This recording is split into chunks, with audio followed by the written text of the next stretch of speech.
जब 2019 की बात करते हैं तो 2019 में लोकसभा चुनाव में आप भी उतरे थे। है जी? 2019 के लोकसभा चुनाव में आप खुद भी उतरे थे। हाँ। और आपने गोहाना में कहा था कि बीजेपी नहीं चाहती कि मैं सीएम बनूं, यानी सीएम बन कि बीजेपी नहीं चाहती कि मेरी सरकार मैं सीएम बन के आऊं जब सरकार आए तो। गोहाना की रैली में आपने कहा था मई 2019 में।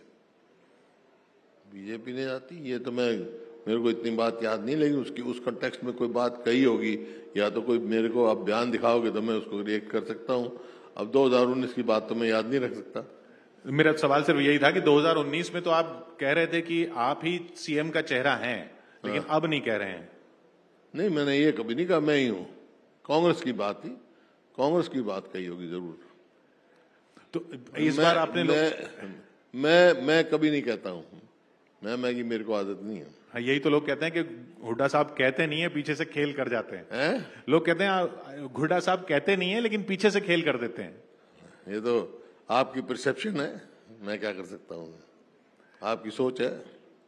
ये बताइए, जो एक मुद्दा जो बीजेपी के राज में ज्यादा जिसको हवा मिली वो ये कि गोरक्षा जो है, गोरक्षा के लिए दल बनाए गए और उनको लेकर कई विवाद भी हुए। जी? उनको लेकर कई विवाद भी हुए। ये गोरक्षा दल जो वो कहते हैं कि पुलिस की मदद भी करते हैं पकड़ने में उन लोगों को जो गोहत्या के लिए गाय ले जा रहे होते हैं, ये गोरक्षा दल आपकी सरकार आई तो जारी रहेंगे? गो होता तो बंद है हमारे। मैं तो आर्यसमाजी हूं भाई, मेरे से ज्यादा कौन गौ का सेवक हूं। मैं मुख्यमंत्री था, मैं तो अपने घर में रखता था गाय। रोज पहले गाय को दाना खिला के जब आगे दफ्तर में जाता था। गौ भगत सब हैं, मैं आर्य समाज में हूँ, हिंदू हूँ, तो गौ भगत हूँ। तो माता का दर्जा दिया है गौ को। तो गोरक्षा दल तीन ही को तो माता का दर्जा दिया ना हमने। हमने तीन को दिया माता का दर्जा। हाँ। धरती माता, जिस माता ने पैदा की वो माता, और गौ माता। कोई छोटी बात नहीं है। तो गोरक्षा दल बने रहेंगे? ये जो गोरक्षा दल बने हुए हैं, नहीं, सरकार की जिम्मेवारी है। गौ हत्या पे बैन है, कहीं अगर कमी है तो फिर सरकार की जिम्मेवारी है। हरियाणा में तो कभी से गौ हत्या पे बैन है।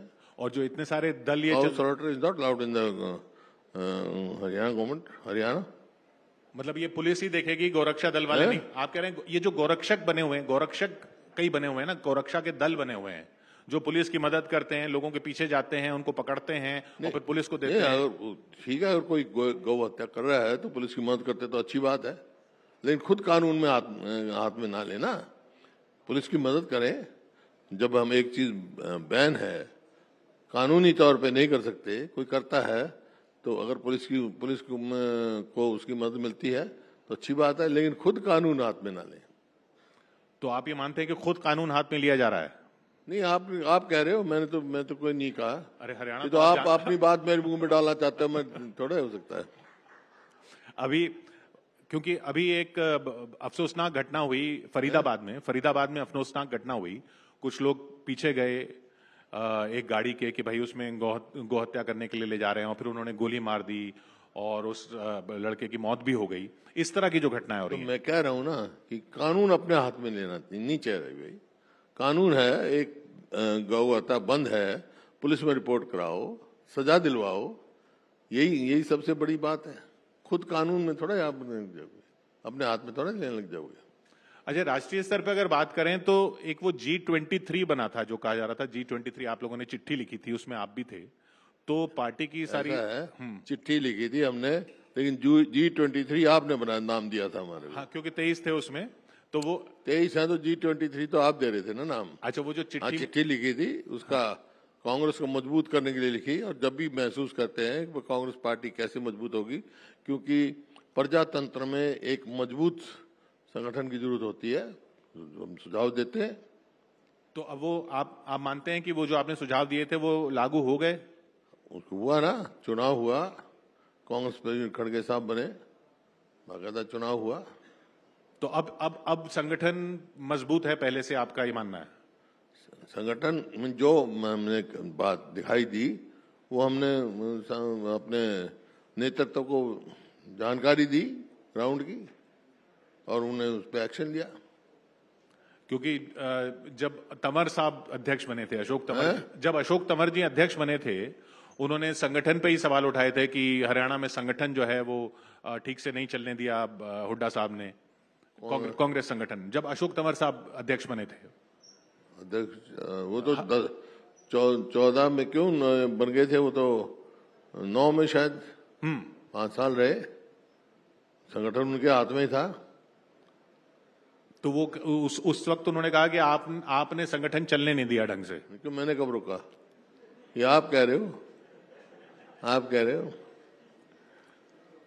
ये बताइए, अब इस बार जो टिकट वितरण है, आप कह रहे अच्छा हुआ है, टिकट वितरण में कोई दिक्कत नहीं है, तो ये जो लोग नाराज हैं, नाराजगी दिखा भी रहे हैं कि हमें टिकट नहीं मिली, फरीदाबाद में तो तिगांव की सीट में भी देखा हमने, इस तरह के लोग जब इंडिपेंडेंट खड़े होंगे तो आपको नुकसान नहीं पहुंचाएंगे?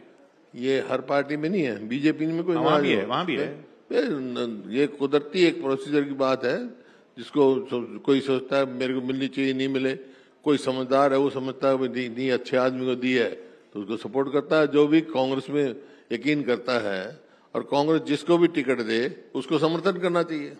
पिछली बार जब सरकार थी तो एक बड़ा मुद्दा जो 2014 में बीजेपी ने बनाया, वो बनाया कि आपकी सरकार में हुए भ्रष्टाचार को लेकर, और उसमें आपका नाम लिया गया कि आपने वाड्रा साहब को जमीनें दिलवाई, वाड्रा साहब को जमीनें मिली, वो आपकी वजह से मिली, वो सब केस वगैरह भी हुए कुछ उनके। देखिए, मैं दावे के साथ कह सकता हूं, मिस्टर वाड्रा को 1 इंच जमीन नहीं दी मैंने, ऑन ओथ कह रहा हूं मैं। ये कहानियां बनाई हुई है। हाँ, उनके प्राइवेट डील, कोई आप कोई जमीन बेचोगे मैं खरीदूंगा, वो अलग बात है। सरकार की तरफ से कोई जमीन नहीं दी उनको। कल आपका जन्मदिन था, हाँ, तो एक तो जन्मदिन मुबारक आपको, 77 साल बहुत बहुत धन्यवाद। और कल मोदी जी का जन्मदिन है, मैं उनको मुबारकबाद दूंगा। आपके अच्छे दोस्त हैं, आपकी अच्छी दोस्ती है। तो राजनीतिक मतभेद है, मेरी किसी से दुश्मनी नहीं है। राजनीति में दुश्मन कौन होता है? नहीं, राजनीति में तो आइडियोलॉजी दुश्मन है, व्यक्ति नहीं। तो उस आइडियोलॉजी, क्या सोच है, सोच होता है। अब मेरी अपनी सोच है, आपकी अपनी सोच हो सकती है, और दूसरे की सोच हो सकती है, तो व्यक्तिगत कोई वो नहीं है। तो जिस आइडियोलॉजी के खिलाफ आप लड़ रहे हैं उसमें क्या कमी है? किसमें? जिस आइडियोलॉजी के खिलाफ आप लड़ रहे हैं, आप कह रहे हैं सोच के खिलाफ लड़ रहे हैं ना, तो उस सोच में क्या कमी है? सबको मालूम है, सबको मालूम है भाई। जो है, हम जो है, जहां तक कांग्रेस का सवाल है, कांग्रेस बेसिक आइडियोलॉजी महात्मा गांधी ने दी, हमारी आइडियोलॉजी बनी, सबको दी, सबको अधिकार दिया, और आपस में धर्म, मैं हिंदू हूं, मैं समझता हूं मेरे से बड़ा कोई हिंदू नहीं है, लेकिन मैं सब धर्मों का सम्मान करता हूं। मैं मंदिर भी चला जाऊंगा, मैं मस्जिद भी चला जाऊंगा, मैं गुरुद्वारे भी चला जाऊंगा, मैं गिरजाघर भी चला जाऊंगा। मेरे को नफरत नहीं होनी चाहिए, यही है। आखिरी सवाल हुड्डा साहब, जाति जनगणना आप करवाएंगे, जाति का सर्वे करवाएंगे अपने राज्य में? हाँ, हमारी पार्टी की पॉलिसी है, पार्टी का डिसीजन है, क्योंकि जिसकी जितनी जनगणना है उसको उतना अधिकार मिलना चाहिए।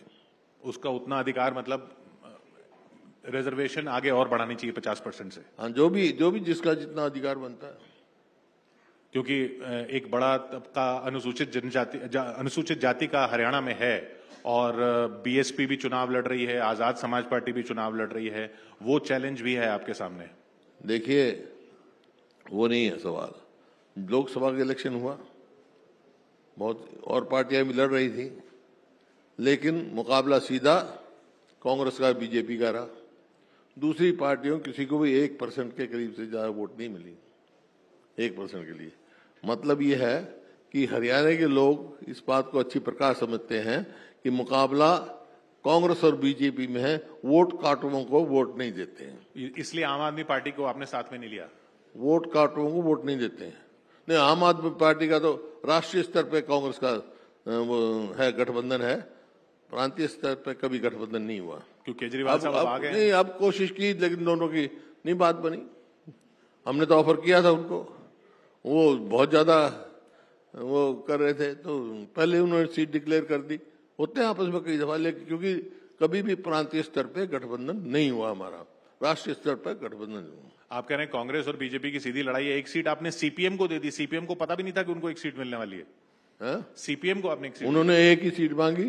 अच्छा, अगर आप पार्टी कहती है हमारे को 2 दे दो 3 दे दो, हम तो और भी देने के लिए तैयार थे। जितना जिसका है हमारे को कोई इतराज नहीं गठबंधन में। चलिए आखिरी सवाल, चलते चलते बता दीजिए आपका अपना सर्वे क्या कहता है, कितनी सीटें जीत रहे हैं आप, कितनी सीटें जीतेंगे? देखिए मैं ये तो कभी नहीं कहता कितनी सीटें जीतेंगे, लेकिन आज ये कह के जा रहा हूं 36 बरादरी हरियाणा ने मन बना लिया है कि हरियाणा में अब जो चुनाव होंगे उसमें कांग्रेस की सरकार बनाएंगे और भारी बहुमत से कांग्रेस की सरकार बनेगी। बहुत बहुत शुक्रिया हमसे बात करने के लिए हुड्डा साहब। भूपेंद्र सिंह हुड्डा जो न कहते हुए भी बहुत कुछ कह गए, बहुत बहुत शुक्रिया।